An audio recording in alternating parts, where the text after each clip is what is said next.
Is this a drill or something? Father's lightsaber. This is the weapon of a Jedi Knight. Not as clumsy or random as a blaster. An elegant weapon for a more civilized age. It's hard to list all the reasons why Star Wars is an iconic story that's lasted for decades and touched multiple generations. But it's simple to name one contributing factor, the lightsaber. Is any weapon as cool as the lightsaber? I'm going to say no. The laser swords are powerful, dangerous, and they look and sound really cool. The elegant weapon, for a more civilized age, has seen a lot of action in the Star Wars animated series and films, and I've looked at every battle to come up with the top 10 lightsaber battles in canon. Obi-Wan Kenobi versus General Grievous. General Grievous spent a lot of time running away from conflict, but he stepped up to face Obi-Wan on Utapau in Revenge of the Sith. Since Grievous was trained by former Jedi Dooku, he had the skills to match Obi-Wan, or he should have had them anyway. Neither his knowledge nor extra appendages and lightsaber were enough to ultimately save him. Grievous's many spinning lightsabers made for absolutely stunning striking effects, and this battle gets bonus points for ending with some intense hand-to-hand combat, but Obi-Wan's defense is pretty much impenetrable here. When I left you, I was but the learner. Now I am the master. Only a master of evil, Darth. Darth Vader versus Obi-Wan Kenobi. Obi-Wan and Vader's battle aboard the Death Star in A New Hope was the first lightsaber duel in Star Wars. We'd seen Luke use the weapon in training, but this was something different. It gets points for blowing the minds of both children and adults when the film was released in 1977, and also for its simplicity. Later duels might have had more steps and flourishes, but nothing quite compares to the straightforward match between Vader and his aging former master. Obi-Wan calmly went into the fight, and instead of dying, he comes out finding a form of immortality.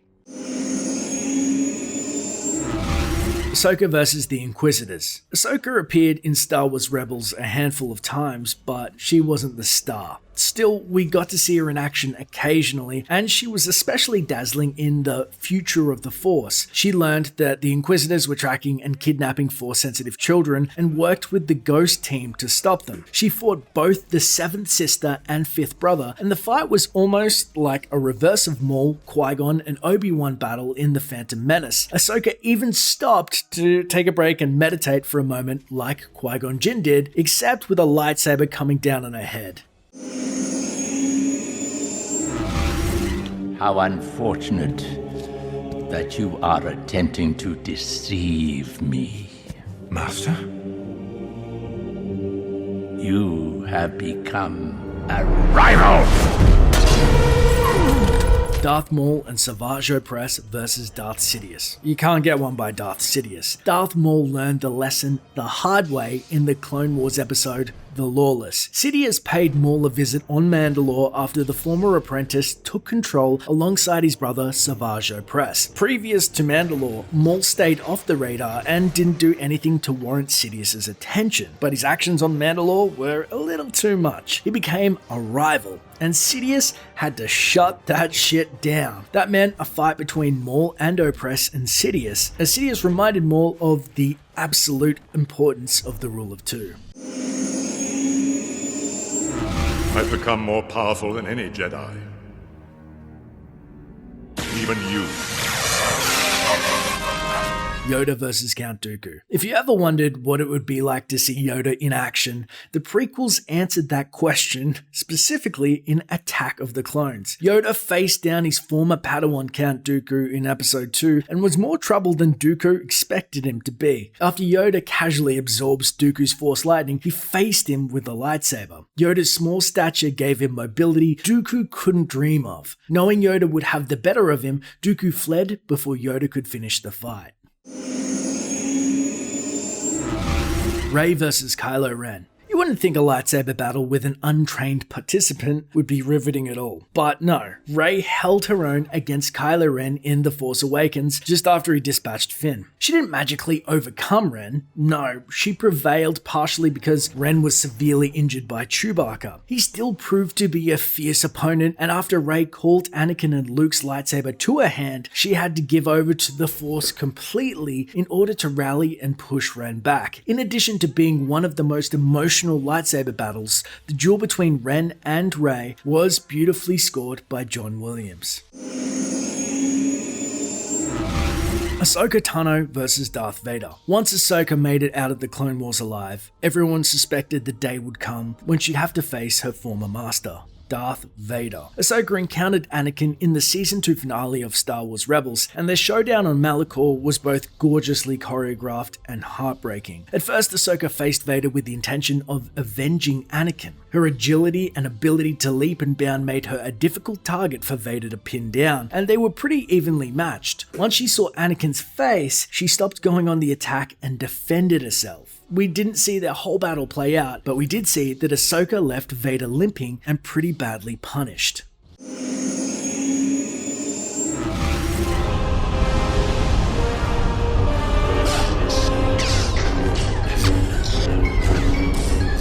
Anakin Skywalker versus Obi-Wan Kenobi. Things got fiery when Obi-Wan dueled Anakin on Mustafar. The constant danger of falling into hot lava made the inevitable conflict even more extreme. Obi-Wan traveled to Mustafar after learning about Anakin's decision to follow Palpatine, and it was never going to be a let's hug it out type of conversation. Anakin was totally beyond reasoning with it at that point. Instead, Obi-Wan had to face him, and like he said, it was like fighting his brother. For Obi-Wan, every swing of the lightsaber was filled with sorrow, but not enough sorrow to stop him from leaving a legless Anakin to burn and die. Luke Skywalker versus Darth Vader. The Empire Strikes Back. Luke ran off to Bespin to save his friends despite warnings from Yoda, and he was in no way ready to face Darth Vader in The Empire Strikes Back, but he did it anyway. You kind of have to admire his spunk. Vader dominated the battle, but it wasn't as one-sided as you'd think. Luke managed to defend himself and even surprise Vader now and again. As Vader said, it was impressive. Most impressive. The encounter ultimately didn't end so well for Luke, but the image of Luke and Vader fighting in the mist on Cloud City is about as Star Wars as it gets. Qui-Gon Jinn and Obi-Wan Kenobi versus Darth Maul. Darth Maul made an impression in The Phantom Menace. He was the first Sith we met in the prequel trilogy, and his combat skills were a sight to behold. With his acrobatic moves and his double-bladed lightsaber, he was a formidable opponent, so much so it was hard to imagine how the Jedi would defeat him. Even if he was a Sith apprentice, it was like fighting the devil himself. Maul ended up taking on both Qui-Gon and Obi-Wan, and at first he had no trouble keeping the Jedi at bay. The epic battle was enhanced by the Jewel of the Fates score and the setting of the Theed power generator. Though Qui-Gon didn't survive the encounter, Obi-Wan managed to cut Maul down to size. If you want to stay up to date with the latest Star Wars videos on origins, games, and theories, don't forget to use those force powers of yours and hit subscribe. And hey, leave a comment below about what you want to see in future videos. It may just get covered. Thanks for watching, and may the Force be with you. Always.